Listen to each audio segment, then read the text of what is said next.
Camacho. We got night trim with. Yes, Camacho. Yes, these are good too. You can get these in gas stations sometimes. Mobile has these. That's why I love Mobile. That's why I'm a big Mobile fan. We got night trim with $20. Sam, I owe Indians money from. Tell them to fuck off. Tell them fuck off. Fuck off. Fuck off. I owe some. Hello, sir. We have to collect the money. Fuck you. Hello. Imagine owing money to an Indian. Never. Hello, sir. I'm calling to collect a $12 you owe me. Never. Fuck you. Fuck you. How do Indian, the fucking debt collectors call me? Yeah, call me back when you're American. How do I broach this quagmire? It's easy. Hello? Who's there? Hello, sir. I'm calling from Barclays Bank. You owe $2,300. Fuck you! Bitch! We got yep with 40 Australian dollars. Hi Sam, I have a good job that I enjoy with a decent salary of 100K. Good for you! I have 50K savings that I want to turn into real money. Burn it! What are your thoughts on ETFs or any other? Fuck 'em! Or any other ideas to put my money? 401K! I already have 10K in Bitcoin. Get the money when you're 900 years old! I cannot. I don't think I can give. I think it's probably. I can't give financial advice. Yeah. Should we change the chat to only have all financial advice? No. I will say. Listen. I'll say this. I say. I put. I will. I've put and I'll continue to put all my money into Bitcoin.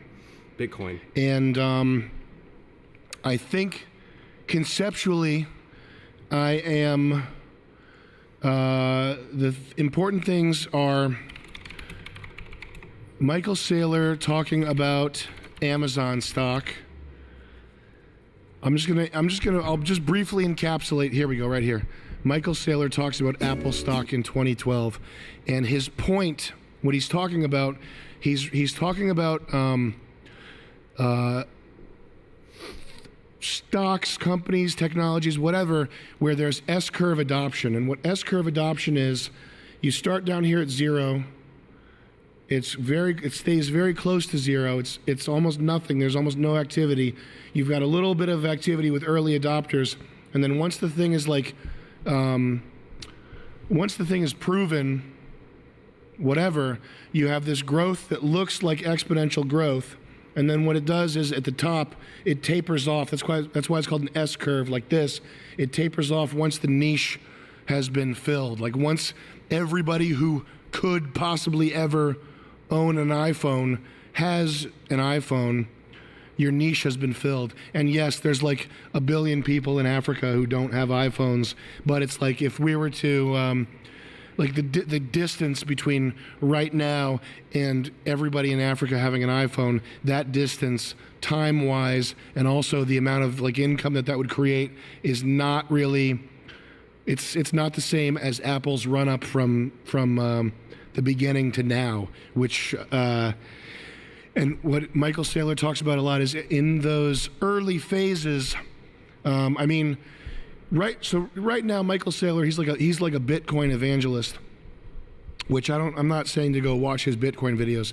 His videos of him prior to Bitcoin talking about Apple, Amazon, tech investing, etc., are really worth looking into if you want to know about where you might want to put your money, okay? His non-Bitcoin videos are very illuminating as well. Okay, I'll say that. When people were looking at Amazon stock in 2009 or whatever, they were looking at Apple stock in 2012.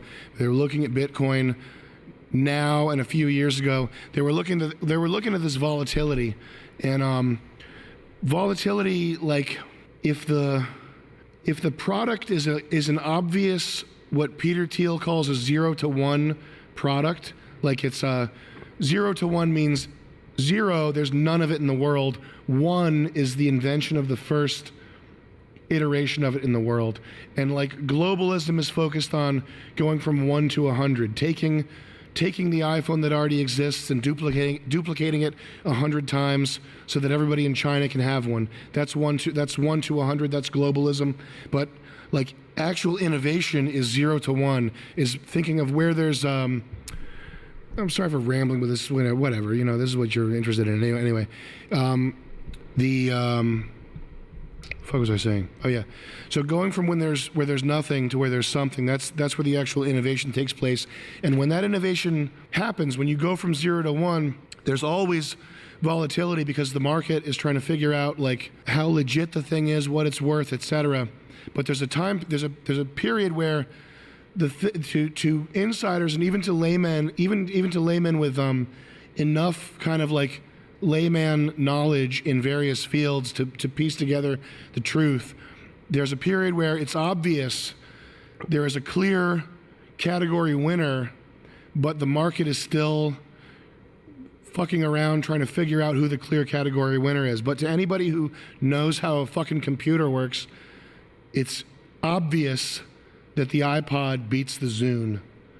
And you'd have to have an MBA and be a professional investor to be retarded enough to think that the Zune beats the iPod, and that's where there's volatility. And what the problem with volatility is, people try to time the volatility, and they think they're geniuses. Like people look at the price of Bitcoin or Apple stock or whatever, and they say. You know, whatever Apple stock was at, let's see, Apple stock 2010. Is there a chart for this?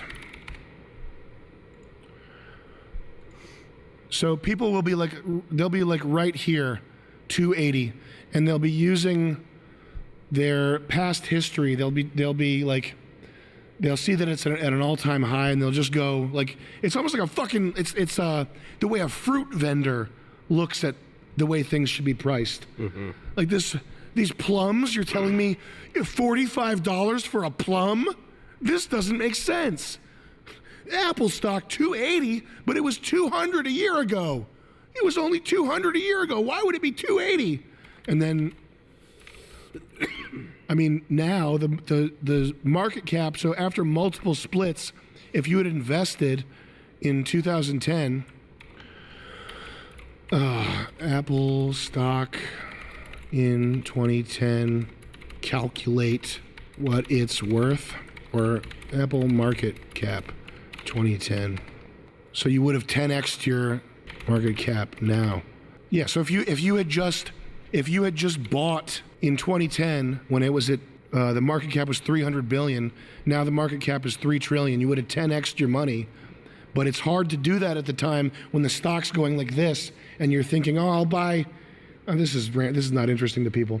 What was the question? What should he do with his money? I can't give you financial advice. All my money goes directly into Bitcoin. Yep.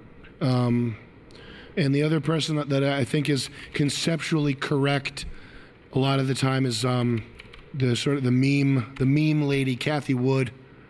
And her notion, which I don't think has yet to play out yet. I don't know how people who've bought ARK Invest have done, but her idea is that there are 5 revolutionary technologies, and that the synergy between these 5 revolutionary technologies will have a sort of magnitude of it as along the same lines as the last time there was a synergy of revolutionary technologies, which would have been like steam engine, rail transport, and whatever. Mm-hmm. If you watch her videos about Kathy Wood's technologies, but